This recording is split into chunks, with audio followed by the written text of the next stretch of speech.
qu'est-ce qui vous fait dire qu'il s'agit d'un coup d'état civil alors que les institutions chargées de réguler cette élection se sont prononcées et ont tous validé le processus? Les institutions, si les institutions... La commission électorale, oui, la si Cour toutes ces constitutionnelle... institutions sont chargées de réprimer l'opposition pour faire fabriquer de toutes pièces un candidat unique, Gilles, je crois que tu es bien placé pour me dire ce que valent ces institutions. Parce que les institutions, qui les met? Si moi je suis président, je vais mettre une commission électorale intouchable. Je vais mettre une cour constitutionnelle plus costaud que la muraille de Chine. Je vais mettre. Alors où est le problème? Tu es seul maître à bord, tu décides, tu mets tes amis, tu mets tes complices.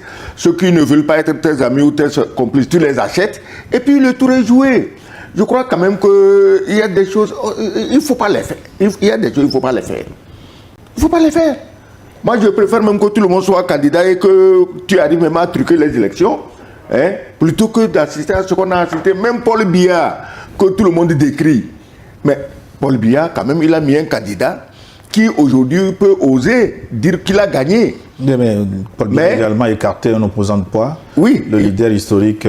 Non, arrêtez-nous vos histoires de leader historique là. Ça suffit. En Afrique, personne n'est irremplaçable là. Arrêtez-moi. Leader historique, leader charismatique, opposant radical, opposant gna gna gna.